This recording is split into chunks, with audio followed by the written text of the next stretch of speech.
Yes, Virginia, there is a Santa Claus, and he may just bring a Coastal Division championship.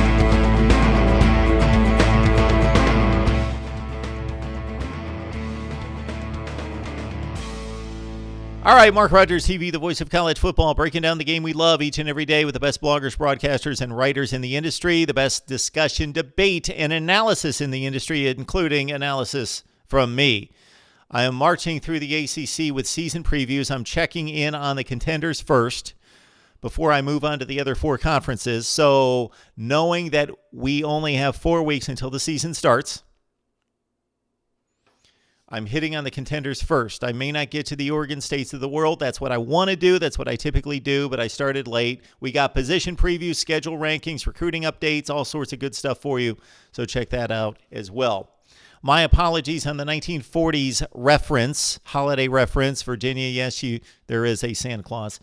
The Cavaliers, of course, are doing some good things under Bronco Mendenhall. I've been mighty impressed with his efforts, considering he left BYU going 99-49. Work out the winning percentage. It's about 667.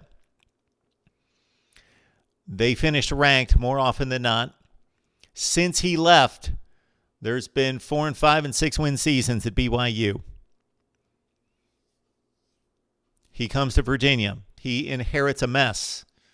He plays through it the first year. Basically, he doesn't care what the record is, needs to build the culture, start the foundation, and align the building blocks. So he goes 2-10, suffers through 2-10, then goes 6-6, loses a bowl game 6-7. Then last year, much better, 8-5 after the big bowl win, 28-0 over South Carolina. So we're looking at trajectory with these teams. And for Virginia, under Bronco Mendenhall, it is certainly that. It's that. That's the trajectory. Awful program, 2-10. That was expected, can be forgiven. That's a mulligan. That's just a coach who knows what he's doing, just saying, hey, I'm just playing kids, and I'm evaluating personnel, and I'm installing a culture. Then 6 wins, then 8. Then we'll see where it goes from here. The recruiting rankings, on the other hand, have not been stellar for Virginia. So in evaluating and handicapping the ACC Coastal Division race, of course, you look at the talent on the particular teams, and if it just comes down to talent, then Miami will win the Coastal Division. But they've had the best talent, aside from a couple of years with Virginia Tech and maybe North Carolina, back when they were recruiting. They have been recruiting rather well, but actually when they were putting the pieces together, Miami's had the best team in the division ever since they joined the ACC, again, excluding a couple of years. But the best talent doesn't always win because it doesn't play the best always, but the recruiting means a lot. Here are the recruiting rankings for Virginia. Now, going into 2020, I don't know what's going on here. Maybe they're going to sign kids late, but right now they are floundering at 12th in the ACC, number 62 in the nation, according to the 247 composite. So that doesn't bode well for the future, but I got to think that's not necessarily Bronco Mendenhall's too concerned about that, because this is a happening program right now. People are paying attention to Virginia for the first time in forever. Number 7 recruiting in the ACC, the class that's going to hit the field, the ones that don't get redshirted in 2019. That class, number 7 in the ACC, number 39 in the nation. The class before that are now sophomores, number 11 in the ACC, number 59 in the nation. The one before that, number 12 in the ACC, number 58 in the nation. The one before that, number 10 in the ACC, number 63 in college football. So we've got recruiting classes that are going to hit the field this year. The 4 classes at number 63, 58, 59, and 39 in the nation. That's how good a coach Bronco Mendenhall is. He said when he showed up and was able to evaluate talent that entering last season, even after the 2-10 and the 6-7 improving that much, that he still only had 27 ACC caliber players on the roster. And that was before the 8-win season. He must have thought he had like 3 or 4 when he first arrived. So on the field, the trajectory is straight up. Well, it's like that. It's looking good. In recruiting, it's difficult to tell. I'm going to put more stock in him raising it about 20 positions in the rankings this past recruiting class and not really look at what's going on for 2020. So the recruiting's better for that one Bronco Mendenhall season, most recent. He's just really been that good. Think Wisconsin, Northwestern, K-State, what they've been able to do the last 20 years under excellent coaching, taking marginal talent, recruiting rankings in the 30s, 40s, 50s, K-State even worse than that, and producing top 10 teams. Again, he went to 11 bowls and typically finished ranked at BYU, and they haven't been able to come close to that since. He develops players, especially on the defensive side of the ball, and that's where Virginia has gotten so much better.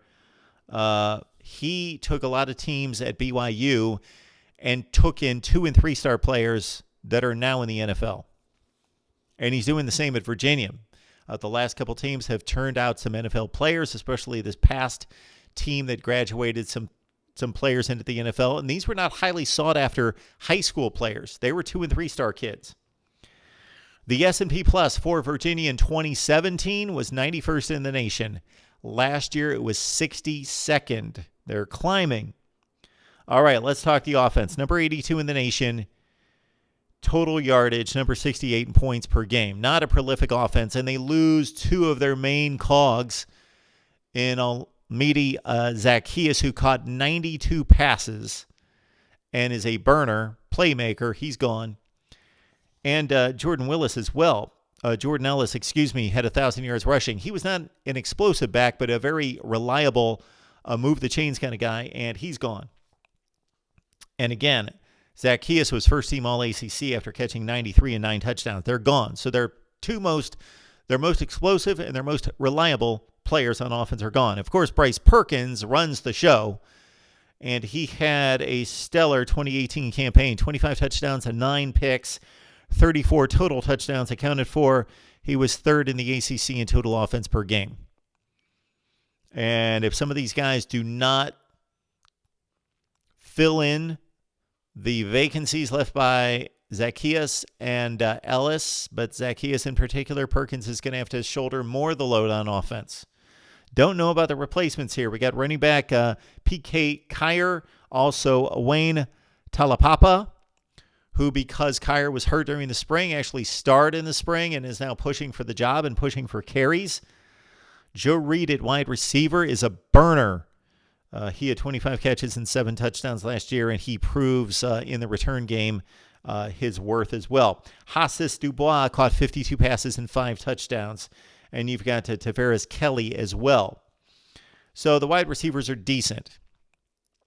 Not great. The offensive line last year was not good. They're missing 3 starters, so that's not necessarily a bad thing. This offense was not explosive last year, and they're losing their most explosive player. Now, Joe Reed's going to have to step up and be a better player and more consistent and more part of the game plan from week to week than what he's been in the past. All right, the defense was very strong last year. Number 3 in the ACC. Number 21 in the nation, points against. Number 3 in the ACC. In yardage, number 20 in points allowed.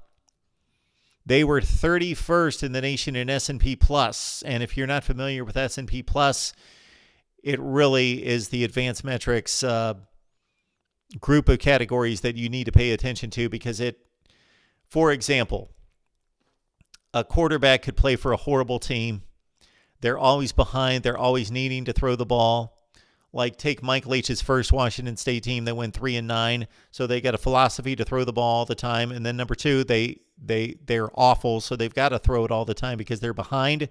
So they're going to rack up a ton of yardage. So they're going to finish first in the nation in passing yardage. But that's not necessarily efficient or effective. So the advanced metrics, get familiar with those. We try to pass those along courtesy SB Nation, also Athlons. We had Mitch Light on, the managing editor of Athlons this week, so please check out that conversation. All right, you got some starters back in the defensive front, including Eli Handback, and really he's the guy. He's a really productive player, but he's the only starter back along the defensive front, so they're going to be weak, expected to be weak and thin on the front, but the linebackers are loaded and deep. I tried to go through all the productivity at linebacker and list all these guys, but I thought, you know what? It's Jordan Mack, it's Charles Snowden, and I'm not going to name every linebacker for this team, but they are really set at linebacker. They're really strong. The safety pair might be the best in the ACC with Joey Blunt. You also have Brenton Nelson at safety. Cornerback Bryce Hall's back. He's one of the best players in the nation at his position. He actually led the nation in passes broken up with 24 PBUs. Place kicker is Brian Delaney, hit on 12 of 16 kicks. The kick returner we mentioned is Joe Reed, very explosive. Average 27 yards per kickoff return. The schedule is one of the weakest in Power 5 football. Virginia always gets Louisville, so Louisville's been one of the better teams in the ACC until now, until last year, and now Virginia gets the break in playing Louisville each and every year. They also have Florida State. That's a bit of a wild card entry from the other division. Florida State's probably the biggest unknown in the ACC. They could go 10-2. They could go 5-7 again. So Virginia's got that as an ACC schedule, and of course everyone in the Coastal. They also have a date against Notre Dame, which is rather interesting, but they've got Virginia Tech and Virginia Tech at home. They've got to travel to Miami. That could prove costly for the Cavaliers. My thoughts on Virginia football. Would love to give your prediction, your thoughts about the ACC and Virginia football as we make our way through the contending teams in the ACC and then move on to the other four conferences. Please like, comment, share the videos, and subscribe right here at Mark Rogers TV, the voice of college football.